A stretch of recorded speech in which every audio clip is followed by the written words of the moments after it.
Hello विद्यार्थियों, आशा करते हैं आप सभी कुशल मंगल होंगे। और जिस क्लास में हम पिछले वीडियो में रुके थे उसी क्लास को हम कंटिन्यू करेंगे, साथ साथ कुछ प्रश्न अभ्यास भी करेंगे। उससे पहले कुछ बातें हैं जो मैं कल आप लोगों से शेयर नहीं किया था, उसे सबसे पहले जान लेते हैं। पहली बात हम पता करते हैं, हम तो बता दिए थे कि बहुपद क्या है, उसका घात क्या है, गुणांक क्या है, पद के आधार पर उसका वर्गीकरण कैसे करते हैं, घात के आधार पर कैसे करते हैं, है ना। तो उसमें एक बात छूट गया था, जो महत्वपूर्ण बात है, बहुपद को पहचाने कैसे, इसका पहचान नहीं बताया। तो चलिए बहुपद को पहचानने का महत्वपूर्ण बातें उसे नोट कर लेते हैं। पहला, बहुपद कब कहेंगे और बहुपद कब नहीं कहेंगे। बहुपद अर्थात नहीं है, किस स्थिति में है, किस स्थिति में नहीं है, चलिए देखते हैं। यदि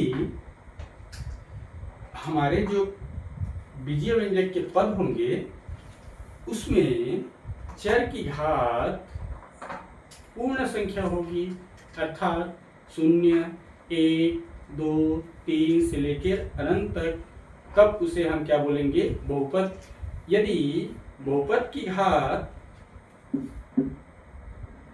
पूर्ण संख्या को छोड़कर अन्य संख्या के रूप में घात होता है, जैसे कि परिमेय संख्या, पूर्णांक, अपरिमेय संख्या, तो उसे हम बहुपद नहीं कहेंगे। उदाहरण के रूप में यहाँ x वर्ग धन 2x धन 1, इसमें बहुपद का घात, यहाँ चर की घात क्या है, 2 है बीजीय व्यंजक, और यहाँ x की घात 1 है, और यहाँ x की घात कुछ नहीं नजर आ रहा है, मतलब 0 है। अर्थात इसका घात क्या है, 2, धनात्मक है। पहले पद में घात 2, दूसरे पद में 1 और तीसरे पद में 0 है। अर्थात इसका पहले पद में घात 2, 1 और 0 है, अतः ये क्या है, हमारा बहुपद है। उदाहरण के तौर पर यदि इसका घात जैसे कि x/1, इसे सरल करेंगे तो हमारा क्या बन जाएगा, x धन, जब कोई भी संख्या नीचे हर में रहता है, कोई भी चर या अचर अंश में ले जाते हैं तो उसका घात क्या हो जाता है, ऋणात्मक। ठीक है। उसी प्रकार से x का घात करनी के अंदर x धन 1/2x, इसे सरल करेंगे तो क्या आ जाएगा, x का घात करनी के अंदर है, मतलब 1/2 धन 1/2x। तो ध्यान देंगे इसका घात हमारा 1 है, लेकिन इसका घात आधा है। आधा हमारा क्या है, पूर्ण संख्या है क्या, नहीं है। आधा जो अंश बटा हर के रूप में जो घात आता है वो क्या होता है, परिमेय होता है ना। इस कारण से ये भी घात पूर्ण नहीं है, यहाँ पर घात ऋणात्मक है अर्थात पूर्णांक है। उसी प्रकार से एक पद और हो सकता है, x का घात करनी 2 धन x धन 1, इसमें x का घात क्या है, करनी 2 है, अर्थात अपरिमेय है, मतलब ये भी हमारा क्या है, बहुपद नहीं है। चलिए थोड़ा सा इसे नोट कर लेंगे आप लोग। बहुपद है पता करने के लिए हमें बीजीय व्यंजक में देखना है, बीजीय व्यंजक में चर की घात पूर्ण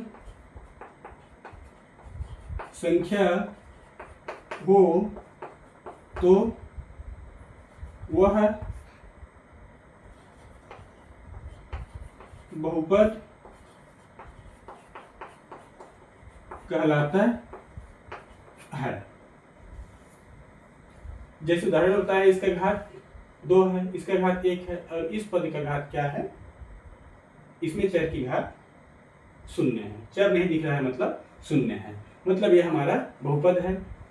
पूर्ण संख्या, पूर्ण संख्या क्या होता है, आप तो पहले पढ़ चुके हैं। पूर्ण संख्या अर्थात 0, 1, 2, 3, 4 से लेकर अनंत तक, अर्थात ऐसे बीजीय व्यंजक जिसमें चर की घात या तो शून्य है या तो 1 है, 2, 3 अनंत तक। उसी प्रकार से बीजीय व्यंजक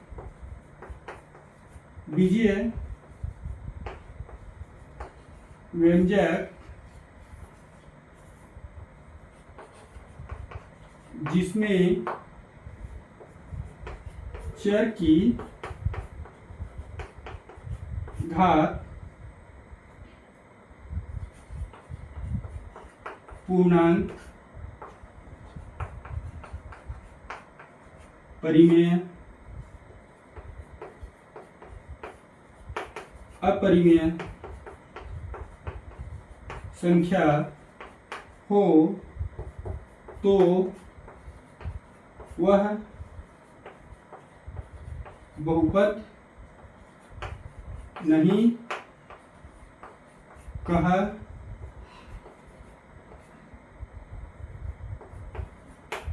जाए। ठीक है, जैसे उदाहरण में पहले ही बता दिया हूं, इसका घात क्या है, ऋण 1 है, इसका घात क्या है 1/2 है, इसका घात क्या है कर्ण 2 है, तो ये हमारे बहुपद कोई भी बहुपद नहीं है।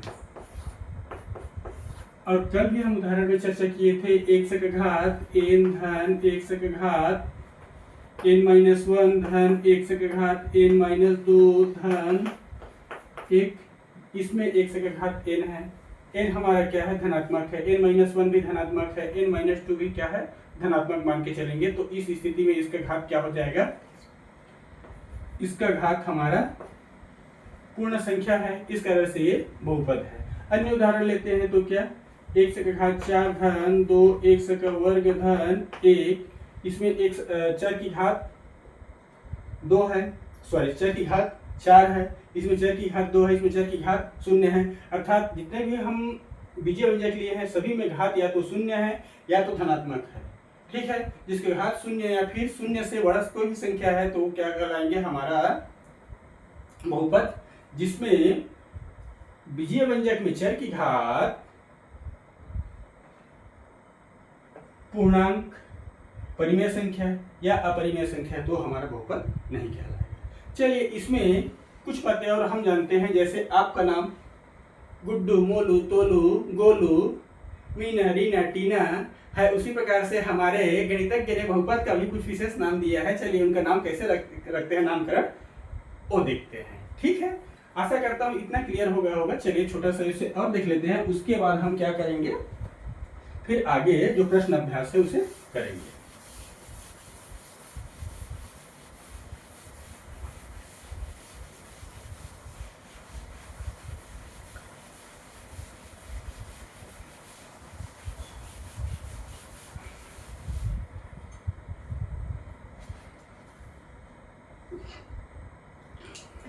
जैसे आपका नाम किरण है तो शुरू में इंग्लिश अल्फाबेट में क्या आता है के, उसी प्रकार से इसका नाम हिंदी में क्या है बहुपद है, तो इस इंग्लिश अल्फाबेट में पहला अक्षर क्या आता है पी।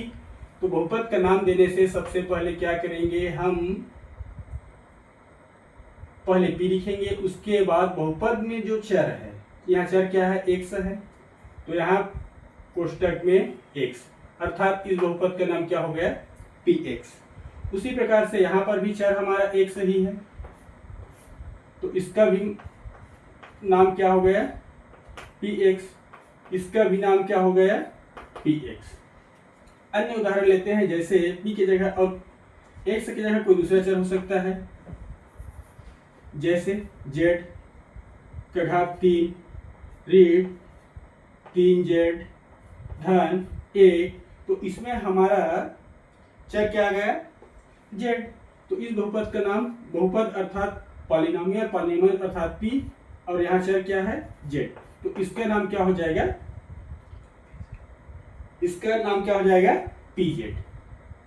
ठीक है, उसके बाद यहाँ चर जो भी होगा, जो चर रहेगा उसे यहाँ क्या कहेंगे कोष्टक में रखेंगे।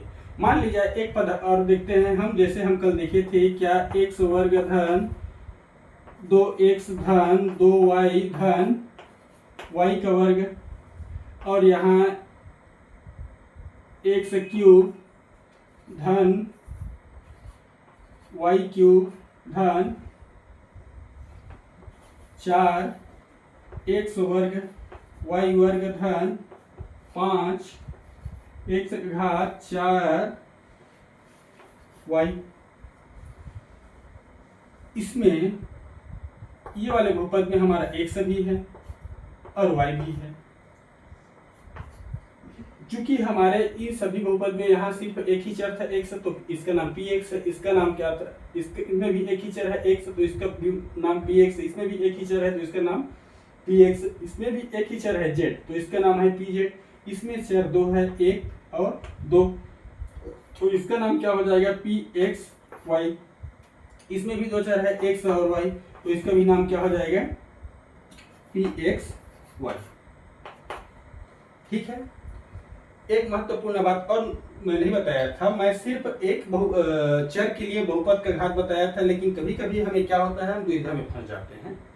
तो इस बहुपद में हमारे कितने पद है, 1 2 3 4। इसमें बहुपद की घात यदि आपको पूछूंगा तो क्या बताएंगे, x का घात यहाँ 3 है, x का घात यहाँ क्या है, सॉरी y का घात 3 है। इसमें x का घात 2 है, y का घात 2 है, और यहाँ x का घात 4 है और y का घात 1 है।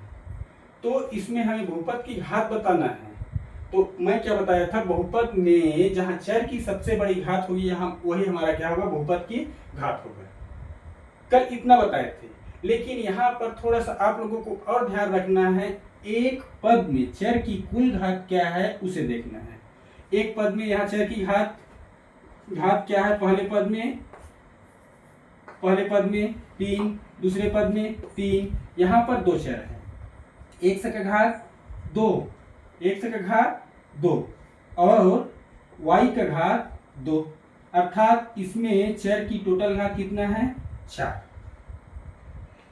चर की टोटल घात कितना है, 4 एक्स वर्ग वाई वर्ग एक ही पद है। जो धन और ऋण चिन्ह द्वारा अलग है उसे एक पद बोलेंगे। ठीक है। गुणा चिन्ह द्वारा अलग है उसे एक ही पद मानेंगे। जो गुणा के रूप में है उसे एक ही पद मानेंगे। जो धन या फिर ऋण के द्वारा बटा हुआ है, धन या ऋण के बाद लिखा जाता है, फिर उसका पद का काउंटिंग होता है। जैसे यहाँ पर एक्स का घात 3 पहला पद, ये ऋण 3 जेड दूसरा पद और धन 1 तीसरा पद। लेकिन आप लोग कभी ये मत बोलना कि 4 एक्स वर्ग अलग पद है और वाई वर्ग अलग पद है। ये दोनों एक ही साथ गुणा के रूप में है, इस कारण से एक ही पद होगा। चलिए आप कंटिन्यू करते हैं आगे। यहाँ हमारा एक्स का घात कितना है, 4 और वाई का घात कितना है, 1, तो इसका टोटल घात कितना हो जाएगा, 5। अब कल हम आपसे चर्चा किए थे, क्या चर्चा किए थे, बहुपद में चर की सबसे बड़ी घात को हम क्या कहते हैं, बहुपद की घात बोलते हैं। पहले पद में घात 3, दूसरे पद में घात 3, तीसरे पद में घात 4 और चौथे पद में चर की कुल घात, सभी चर को मिला करके उनके घात, बहुपद के घात पता करते हैं तो करना है तो क्या करते हैं, इस चर के कुल घात को जो गुणा के रूप में हम उसे जोड़ते हैं। चर की घात यहाँ 1 है और यहाँ 4 है, x का घात और y का घात 1 है। 4 और 1 कितना हो जाएगा, 5। अतः इस बहुपद की घात क्या हो जाएगा, इस बहुपद pxy का घात क्या है, 5। सबसे बड़ी घात को लेना है। चलिए यहाँ हम क्या किया जाने, जो कल की क्लास में हमारा छूट गया था, सबसे पहले बहुपद की पहचान, उसके बाद बहुपद का नामकरण, है ना। आपका टोलो मोलो जो भी रहे, लेकिन बहुपद को हम पॉलिनोमियल बोलते हैं, तो आप पाली भी बोल सकते हैं। पाली x, पाली z, पाली xy, पाली xy। ओके। चलिए अब, और कल की क्लास में हम इसे भी कवर नहीं किए थे, यदि दो चर हमारा एक साथ गुणा के रूप में है तो उसका घात का क्या होता है, योग होता है, तब हम बहुपद का घात बताएंगे। ओके। चलिए थोड़ा सा 1 मिनट रुकेंगे, मैं ब्लैक बोर्ड साफ कर लेता हूँ, फिर कंटिन्यू करते हैं।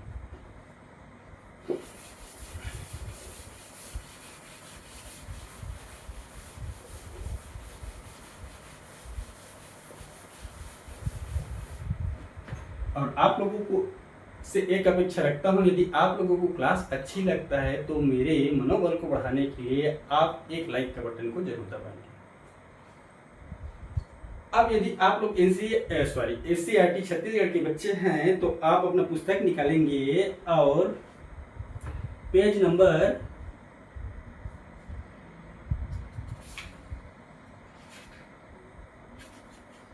90 में आएंगे। 90 में क्या है हमारा प्रश्नावली 4.1। 4.1 में हमें कुछ बीजीय व्यंजक दिया गया है, उसे बीजीय व्यंजक को हमें देखना है और बताना है कि कौन सा बहुपद है कौन सा नहीं। चलिए उस सवाल को मैं लिख देता हूँ यहाँ पर। 4x वर्ग ऋण 3x धन 5। दूसरा है हमारा z धन 5/z।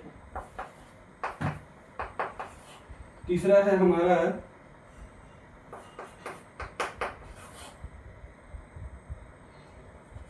√y धन 2y धन 3। चौथा सवाल है हमारा x का वर्ग धन 3/2। और पांचवा है हमारा x का घात 10 धन y का घात 3 धन t का घात 50। तो इसमें आप लोगों को पहचानना है कौन सा बहुपद है कौन सा नहीं। अभी जस्ट बताया हूँ 2 मिनट पहले, थोड़ा सा शांत चीज से सोचिए। सबसे पहले सर आए हैं तो आप लोगों को क्या बताया है, मैं क्या बताया हूँ, जिसका घात पूर्ण संख्या है 0 से 1 2 अनंत तक, वो क्या है। यदि किसी चर का घात 0 से लेके 1 2 3 4 5 अनंत तक है, वो हमारा क्या होगा, बहुपद होगा। चलिए उसी का अनुसरण करेंगे। उसके सिवाय बाकी कोई दूसरा है, या तो पूर्णांक, परिमेय या फिर अपरिमेय, तो बहुपद नहीं होगा। इसमें चर की घात क्या है, 2 है। इसमें चर की घात क्या है, 1 है। इसमें चर की घात क्या है, 0 है। मतलब ये हमारा क्या होगा, बहुपद है। उसी प्रकार से इसे सरल करेंगे, z धन 5/z। इसे थोड़ा सा सरल करते हैं तो हम पाते हैं क्या, z धन 5 और हर की पद को अंश में ले जाएंगे तो z का घात नीचे धन था तो ऊपर जाएगा तो क्या हो जाएगा, ऋण 1। ऋण 1 क्या है हमारा, पूर्ण संख्या नहीं है, ये किसमें आ जाता है, पूर्णांक में। अब जिसका घात पूर्णांक, परिमेय और अपरिमेय हो वो हमारा बहुपद नहीं है। तो दूसरा सवाल हमारा बहुपद नहीं है। उसी प्रकार से देखते हैं, इसे थोड़ा सा सरल कीजिए। y का कर्णी घात है, कर्णी घात कितना है, 2 है, अर्थात y का घात 1/2 धन 2y धन 3। अब जो कर्णी घात था उसे घातांक रूप में लिख दिए, तो इसका घातांक क्या है, 1/2। इसका घात 1 और इसका घात 0। तो 1/2 किस में आता है, पूर्ण आता है कि पूर्णांक आता है या फिर परिमेय। परिमेय आता है, स्वाभाविक है। तो इसका y का घात परिमेय आ गया, मतलब ये भी हमारा बहुपद नहीं है। उसी प्रकार से देखेंगे तो यहाँ x का घात 2 है और यहाँ x का घात कुछ नहीं है, मतलब 0 है। मतलब ये हमारा क्या है, बहुपद है। और ये x का घात 10 धन y का घात 3 धन t का घात 50। ये आप लोगों के लिए होमवर्क क्या है और कमेंट में बताएंगे आप लोग ये हमारा बहुपद है कि नहीं। ओके, चलिए अब इसी में क्रमशः हम चलते हैं। प्रश्न नंबर 1 हमारा हो गया बहुपद का पहचान। प्रश्न नंबर 2, कल मैं बताया था आप लोगों को हमें किसी चर का गुणांक देखना है तो उसका गुणांक कैसे पता करते हैं। पेज नंबर 90 में ही आप लोगों को बताया है। प्रश्न नंबर 2 में निम्नलिखित में से x वर्ग का गुणांक लिखिए। चलिए आप लोग यदि अभी वीडियो को देख रहे हैं तो सबसे पहले अपने पुस्तक को खोल लीजिए।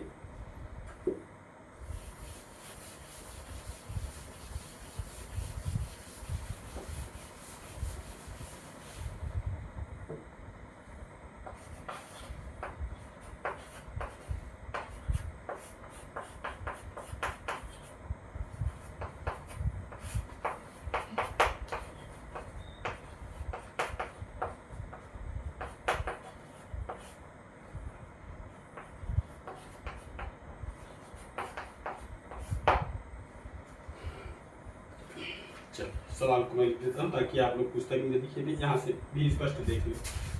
पहला है हमारा 3x वर्ग धन 2x वर्ग धन 3x धन 2।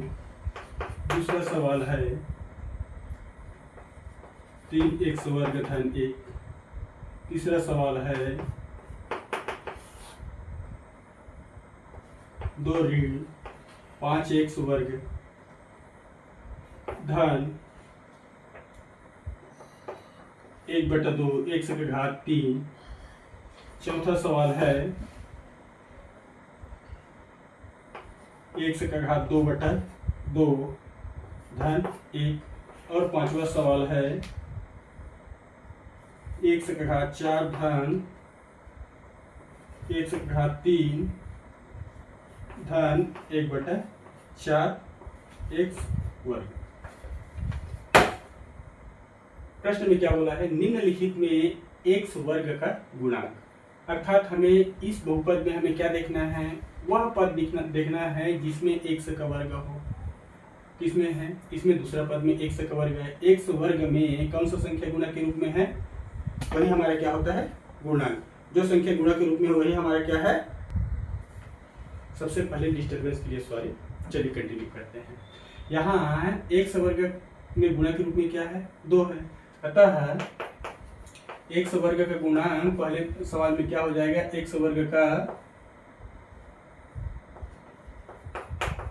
गुणांक गुणा के रूप में जो संख्या वही हमारा गुणांक होता है, 2 हो गया। ये वाले पद में x वर्ग कहाँ पर है, यहाँ पर। इसमें गुणा के रूप में क्या है,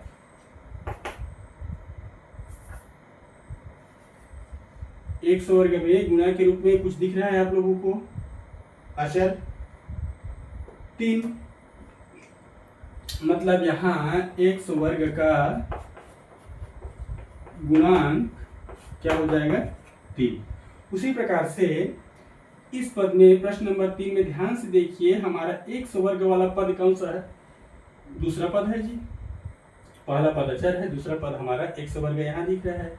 इसमें गुणा के रूप में क्या है, ऋण 5। तो यहाँ x वर्ग का गुणांक क्या हो जाएगा, x वर्ग का गुणांक 5। क्या मैं सही लिखा हूं, क्या मैं सही लिखा हूं, नहीं। तो हमें ध्यान रखना है, यहाँ 2 को हम किसके साथ लिए हैं, इसके सामने धन है तो धनात्मक लिए हैं, 3 के सामने धन है तो धनात्मक लिए हैं, और 5 के सामने ऋण है तो ये गुणांक क्या हो जाएगा, ऋणात्मक हो जाएगा। अर्थात तीसरे सवाल में हमारा x वर्ग का गुणांक क्या हो जाएगा, ऋण 5 होगा। तो इसमें आपको गुणांक पता करना है तो ध्यान रखना है उस अचर चर के साथ जो गुणा है वो अचर धनात्मक है कि ऋणात्मक, विशेष ध्यान रखना चिन्ह का, ठीक है। यदि आप 5 बस लिखेंगे ना तो आपका सवाल गलत है, ठीक है। अब प्रश्न नंबर 4 में देखते हैं, हमारा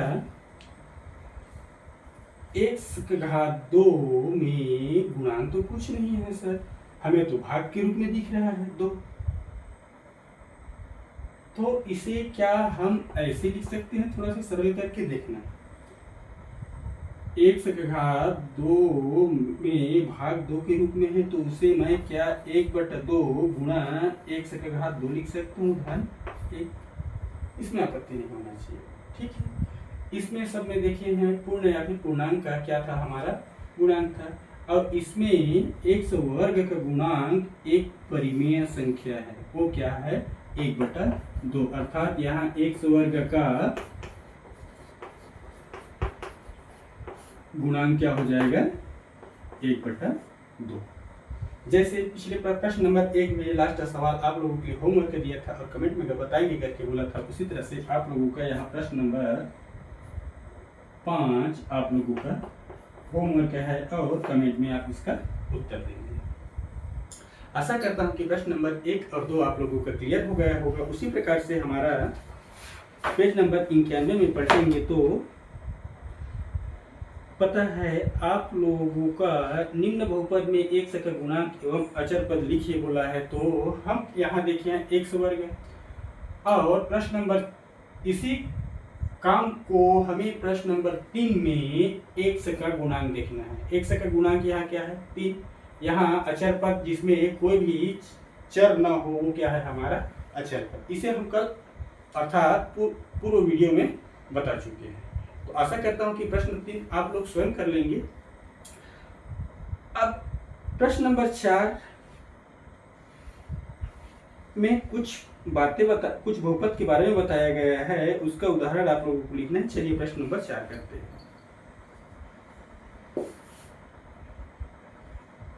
आशा करता हूं इस प्रश्न को आप लोग पेंसिल से अंडर मार्क कर लिए होंगे, इसके कमेंट करना है करके।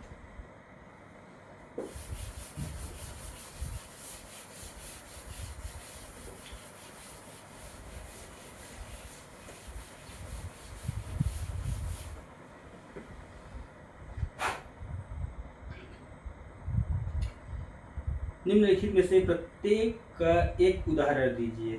उदाहरण किसका किसका लिखना है? 4 घात वाले 4 घात का द्विपदीय बहुपद।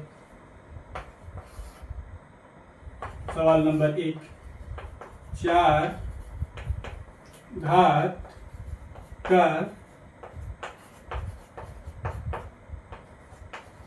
द्विपदीय बहुपद। सवाल नंबर 2 क्या है?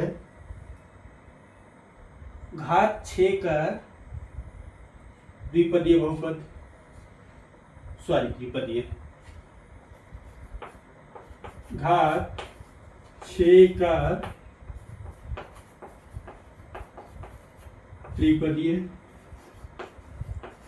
बहुपद। और सवाल नंबर 3 में क्या है? घात 5 का एक पदीय बहुपद। घात 5 का एक पदीय बहुपद। तो कल हम देख चुके थे बहुपद का वर्गीकरण 2 प्रकार से। एक जिसमें सबसे पहले पद के आधार पर वर्गीकरण किए थे, जिसमें एक ही पद हो उसे एक पदीय बहुपद, 2 पद हो द्विपदीय बहुपद और 3 पद हो त्रिपदीय बहुपद।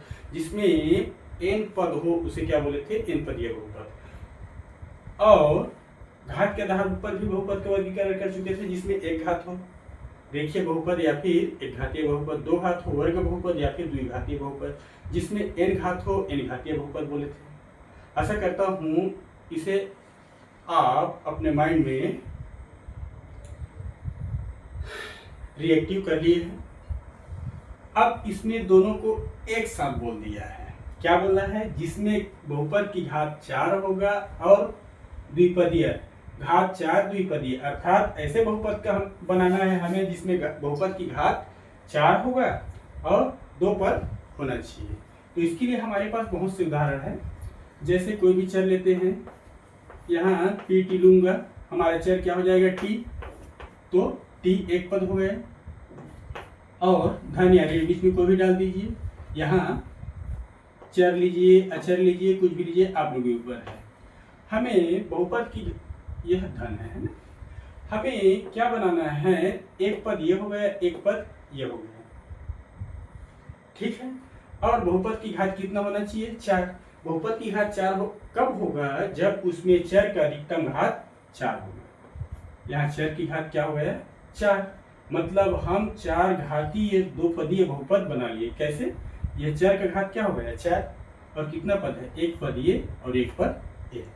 आशा करता हूँ क्लियर हो गया होगा, जिसमें दोनों गुण सब स्पष्ट होना चाहिए जो आप उदाहरण बताए हैं उसमें। एक तो ये हो गया, दूसरा हम ऐसे भी बना सकते हैं। टी का घात 4 धन एक अचर पद ले सकते हैं।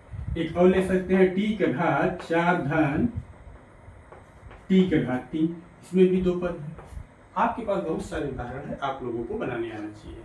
2 पद होना चाहिए और चर का अधिकतम घात 4 होना चाहिए, ठीक। उसी प्रकार से 6 घात का त्रिपदीय बहुपद, जिसमें चलिए इसे हम दे देते हैं पी एम, जिसमें m लिख रहे हैं, मतलब हमारा चर क्या होना चाहिए? m एक पद, m दो पद, और यहाँ आप लोग चर लेना चाहे तो चर ले, एक पद हो गया, दो पद हो गया, एक पद और जोड़ेंगे तो फिर क्या हो जाएगा हमारा 3 पद। चाहे यहाँ आप लोग चर ले सकते हैं, चाहे अचर ले सकते हैं, लेकिन घात अधिकतम घात क्या होना चाहिए? 6। किसका? चर का। 3 पद वाला हो गया कि नहीं भाई? एक पद, दो पद, 3 पद। इस तरह से बहुत सारे उदाहरण हैं, चाहे तो इसे लिख सकते हो m का घात 6 धन 4 m का घात 4 धन 10 m। ये भी हमारा क्या हो गया? 1 2 3। और एक सवाल है आप लोग, घात 5 वाला होना चाहिए बहुपद और एक ही पद होना चाहिए। इसके लिए हमारे पास नाना प्रकार से बहुपद हो सकते हैं। जैसे हम इसे लेते हैं पी यू, तो यहाँ एक ही पद होना चाहिए और घात 5 होना चाहिए, तो यू का घात 5। दूसरा ले सकते हैं 10 यू का घात 5। जैसे जैसे हम यहाँ अचर को बदलते जाएंगे तो हमारा नए नए बहुपद बनते जाएगा। ठीक है। अब आज का जो हमारा क्लास में कंटिन्यू रहेगा, प्रश्न नंबर 5 को कर लेते हैं, उसके बाद प्रश्न नंबर 6 को आप लोग खुद घर में पता करेंगे। प्रश्न नंबर 6 उससे पहले बता देता हूँ। निम्नलिखित बहुपद में से अचर, रेखीय, द्विघातीय, त्रिघातीय बहुपद को छांटिए। आशा करता हूँ कि इतना 2 क्लास में हम जितना अध्ययन किए हैं उसके हिसाब से आप लोग प्रश्न नंबर 6 को स्वतः ही कर लेंगे। चलिए हम करते हैं प्रश्न नंबर 5।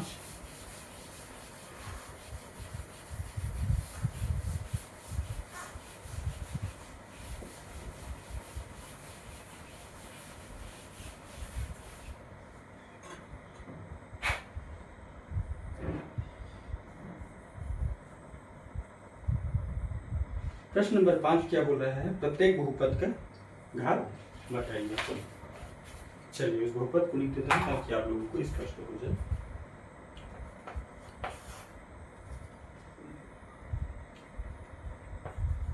x का घात 3 ऋण 6 x वर्ग धन x धन 1। सवाल नंबर 1। सवाल नंबर 2 है y का घात 9 ऋण 3y का वर्ग 7 है धन 3/2 y वर्ग धन 4। तीसरा सवाल है 3 ऋण y 3z। चौथा है x वर्ग y ऋण 2x धन 1। यहाँ पर हम 4 ही सवाल करेंगे।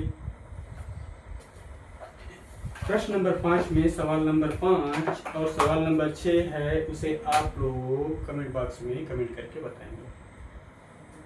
चलिए देखते हैं। इसमें पहले पद में हम बताए थे पूर्व क्लास में, हमें बहुपद में क्या देखना है? चर। यहाँ चर यहाँ पर भी है, यहाँ पर भी है, यहाँ पर भी है। उसके साथ साथ उस बहुपद में चर का अधिकतम मतलब सबसे ज्यादा घात किसमें है? यहाँ 1 है, यहाँ 2 है और यहाँ बहुपद चर की घात 3 है। तो 1, 2 और 3 में अधिकतम कौन होगा? 3। अतः इसमें हम क्या करेंगे? बहुपद की घात क्या हो जाएगा? 3। और सवाल नंबर 2 में यहाँ y का घात 9 है, यहाँ y का घात 7 है, यहाँ y का घात 2 है। तो 2, 7 और 9 में अधिकतम क्या हो जाएगा जी? ये तो कॉमन सेंस है ना। ठीक है। चलिए तो इसमें हमारा बहुपद की घात कितना हो जाएगा? 9। उसी प्रकार से प्रश्न नंबर 3 में थोड़ा सा ध्यान देने की बात है। प्रश्न नंबर 3 में हमारा बहुपद 1 है, एक पद अचर है, उसमें बहुपद की घात 0 है। लेकिन दूसरा पद में देखेंगे तो इसमें y भी चर है और z भी चर है। और जहाँ एक ही पद में 2 चर रहता है वहाँ हम क्या कहते हैं? पिछले कुछ मिनट पहले मैं बताया था ना, जहाँ दो पद रहते हैं गुणा के रूप में तो उन दोनों का घात जुड़ेगा। अर्थात बहुपद की घात पता करेंगे तो यहाँ हम देखेंगे क्या, x का घात धन y का घात धन z का घात। y का घात कितना है 3 और z का घात कितना है 1, तो इस बहुपद का कुल घात कितना हो जाएगा जी 4। ठीक है। और प्रश्न नंबर 4 में बहुपद का घात क्या है इसे आप लोग कमेंट बॉक्स में बताएंगे। ये आप लोगों का होमवर्क है। आशा करता हूँ आज का जो भी हम प्रश्न अभ्यास किए हैं, कल थ्योरी किए थे, आज प्रश्न अभ्यास किए, जो बच्चे को गणित में थोड़ा सा भी रुचि है उसे कुछ अच्छा लगा होगा, कुछ को मज़ा नहीं आया होगा। जिसे अच्छा लगा है उसको